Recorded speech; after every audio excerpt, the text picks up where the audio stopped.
দেখেন আমাদের সর্ব জায়গাতেই সমস্যা, শুধু আবাসনে না। তো আবাসনটা যেহেতু আমাদের সবচেয়ে বড় সমস্যা, আমাদের একটি মাত্র ছাত্রীদের জন্য হল আছে, ছাত্রদের জন্য হল নাই।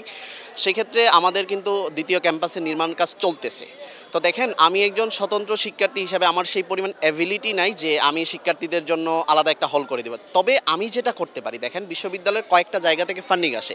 প্রথমত বিশ্ববিদ্যালয়ের নিজস্ব কিছু ফান্ডিং আছে, ইউজিসি বিশেষ কিছু ফান্ডিং দিতে পারে। তাছাড়া আমরা যেটা করতে পারি, এখানে আমাদের একটা গুরুত্বপূর্ণ একটা আইডিয়া আছে যে বিশ্বের বিভিন্ন যে প্রতিষ্ঠানগুলো আছে, দাতব্য সংস্থাগুলো আছে, যারা আমরা যেমন অক্সফোর্ড বিশ্ববিদ্যালয়ের দিকে যদি তাকাই, সেখানে কিন্তু ম্যাক্সিমাম ছাত্রাবাসগুলো সেগুলো কিন্তু বিভিন্ন ফান্ডিং দ্বারা কিন্তু তৈরি করা হচ্ছে।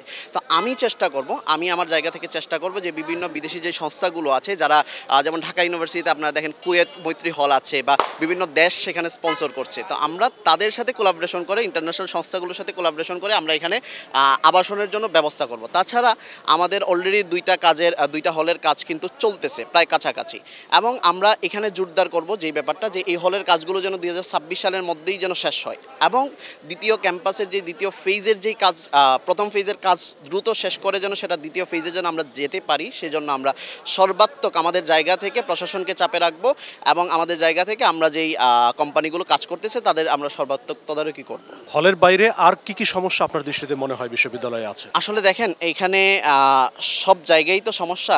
আমার কাছে, আমি যেহেতু মানে শিক্ষা ও গবেষণা নিয়ে কারণ বিশ্ববিদ্যালয়ের শিক্ষার্থীদের মৌলিক উদ্দেশ্যই কিন্তু শিক্ষা এবং গবেষণা।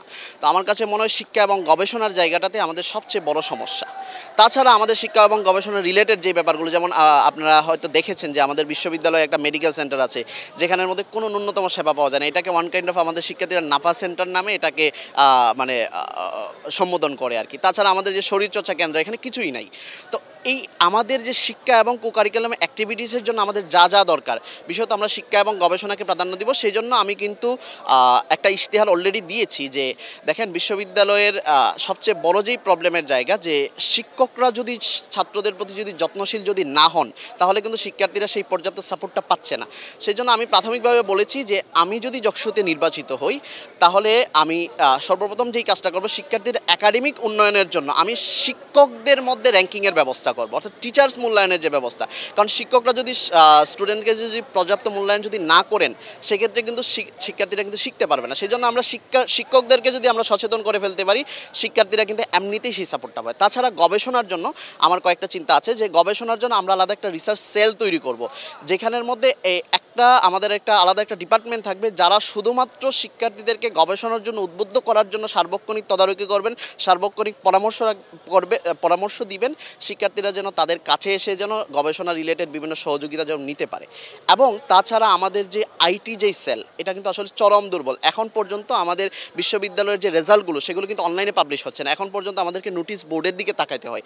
এই জায়গাটাতে আমরা গুরুত্ব দিব, মেডিকেল সেন্টারের দিকে আমরা গুরুত্ব দিব, আমাদের ক্যাফেটেরিয়াতে সমস্যা আমরা সেই দিকে গুরুত্ব দিব, এবং আমাদের সার্বিক যেই বিশ্ববিদ্যালয়ের পরিবেশ উন্নয়নের জন্য যা করা দরকার, আমরা আমাদের জায়গা থেকে সর্বোচ্চ করবো ইনশাআল্লাহ। শিক্ষার্থীদের উদ্দেশ্যে আপনার কোনো বক্তব্য আছে? শিক্ষার্থীদের উদ্দেশ্যে আমার বক্তব্য এটাই থাকবে যে আপনারা আপনাদের মধ্য থেকে উঠে আসা প্রার্থীদেরকে আপনারা বাছাই করুন, যারা একান্তই আপনাদের জন্য কাজ করবে, যাদের কোনো দলের প্রতি কোনো ধরনের টান থাকবে না, যারা কোনো দলকে সার্ভ করা লাগবে না, যারা একান্তই আপনাদেরকে সার্ভ করার জন্য কাজ করবে, তাদেরকে আপনারা বেছে নেবেন।